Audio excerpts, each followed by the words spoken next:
Keeping up with our motto, let learning be a joy and teaching a pleasure. Here we are with the remote teaching and learning process to bridge the gap. Happy learning, students.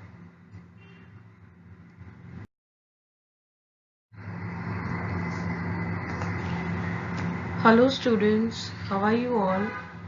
This is lesson number 8. In the previous lesson, you have studied about the from shelters to village settlements.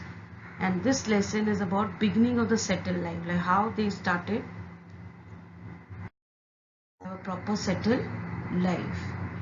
Now in your first slide is telling you about beginning of domestication of animals and agriculture. Totally like in all the form, the human being had started growing. So first thing he started domestication then and of animals, and then went to agriculture. Now how did it started? They started domesticating animals like dog, goat, sheep, cattle, buffalo, etc. Very useful to man in many ways. As we all know, these all animals are domestic animals from where we get milk, meat and egg. Domesticating animals and keeping them for own use is called animal husbandry. There were some animals beside this animals also they used to keep for themselves, and in return they used to get something, so that is called animal husbandry. Archaeological evidence is available to show that agriculture first began about 11,000 years ago in Israel and Iraq. Now, here they are telling, they want to tell us through archaeological evidence. I had told you before also, the people who's been a professional in searching all the places from where the exactly history, evidence and everything had come. So those people are called archaeological evidence, and they, according to them, the agriculture work and the domestication work started first 11,000 years ago in Israel and Iraq. Now, according to the topic domestication of animals, how they used to do this all? This includes 3 steps. There were some steps over there. For a capture of the wild animals, like all the animals, there were so many different kind of animals. Among them, whatever they used to feel easy to capture and take and keep it with them, they used to take that animal and they used to keep with them. Then second, taming the captured animals. This means training them to live with humans. And second is again telling taming to the captured animals. Whatever animals they have collected, for them to train, like how to keep them, what they is to do, proper timing, this to give them to eat, this to give them to drink. And because they are staying with human being, that the timing of uh, having food and water were different according to the human beings. So that's type of training also this to give, and this to take them wherever they want, like horse, dog and all, and other animals this to keep with them. And so sometimes if they don't have anything to eat, they might eat their meat also. Obtaining useful materials like milk etc. from them to work for human as beast of burden. Now when they started keeping them with them, they thought that some animals we can remove the milk and use for us to drink, and some animals we can use for our daily work also, like one place to another. If they want to go very far and they cannot carry many things, they can keep on donkey, horse or anything, and this way like useful for them to take or any big things also. When the third step is achieved, the animal is supposed to be completely domesticated, and all these 3 steps or the third step is over. That means they know that this animal we can keep with us as with us properly, so they can help us also. Now children, as I told you, this human being, they started doing some agriculture work also. Now agriculture production increased after the plough pulled by animals came into existence.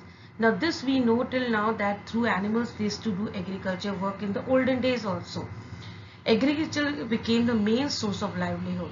Now here they want to tell us that after keeping some animals for domesticating, and then they were so used to it, they staying with a group and all, they don't wanted to go for hunting very far or anything. They started growing crops, and they started being so busy in that they first forgot to go and hunt outside. Besides fishing, they used to not do any other hunting more. People began to worship nature and various deities for good crops. Now, slowly they came to know that if we want good crops, we have to worship nature. Nature means in the nature whatever is available like fire, wood, water, tree, that all comes in nature. So for them, God was that only. Either it can be tree, either it can be fire, or so on. And for good crops, they used to pray this way. Essential things like sharing of agriculture tasks and water resources gain importance. Now they started come to know that there is importance of every human being, and all the people will work together, then they can achieve this task of agriculture work very easily. So they started giving tasks to different people. Next up, children, it's the slide. It is shown that special skills and various occupation. As they started agriculture work, they wanted something different tools and materials, or you can say utensils, also to keep with them.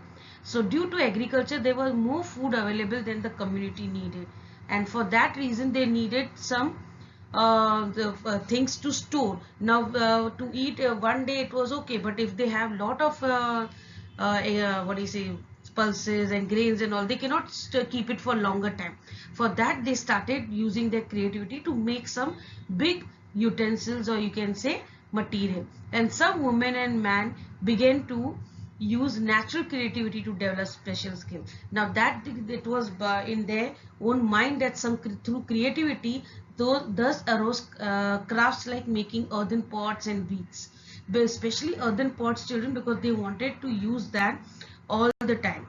That's why it was very important for them to make earthen pots and so on, to store the food for the longer time, and to store water also, not only food. Community life based on mutual cooperation. As they started agriculture work, they started thinking about community life also.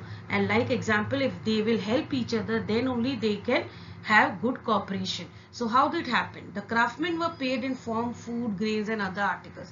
Like example, if I am making pot, so if I am going on making pot whole day, I am not going to go and work in the field. So what people started doing, they told that okay, you make pot and do this only crafts, and whatever, whenever we want pot, we'll be giving you in return the pulses. Like I want pot, I'll bring some pulses or grains and I'll give you, and then you can give me the pot. So this way the life depend on them. Thus the barter system of selling and buying was established, and for that reason one system was there in the olden days, that was called barter system. There was no money at that time, children. So this way they used to exchange the goods and they used to fulfill their needs. The village community made rules for mutual cooperation in order to keep the system of trade and distribution of resources running smoothly. Now small village was there, everything was there, small hut and all. They started with staying together, and with mutual cooperation they were staying, and they started system of trade like buying and selling also, or you can say I'm giving you, you give me. This way the trade also started, and this way the resources of agriculture were running very smoothly, and they were growing lots of crops also, and not only growing and keeping for themselves, they used to go and give in other place also through barter system. Structure of house. Now children, as we have seen that they were having a settled life, they started from hut, they started creating better houses. The house at the beginning of the Stone Age were made of wattle and dog. Okay, when we had studied in the previous lesson, it was very small house they used to make, just for making of wattle and dog, of all we say leaves, or you can say, or little bit of wood, or you can say bamboos, and then some of the things available in the nature. Later, the population of the village settlement grew because food was available in plenty. Now, food was available, they were growing through agriculture, so the population also started growing. And for them, they needed a bigger houses.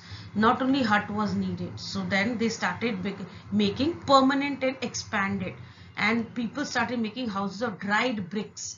Like they were not using now more wood, or you can say leaves to cover their roof or anything with wattle or daub anything. They wanted to make the house with more stronger, so they started making dried bricks also.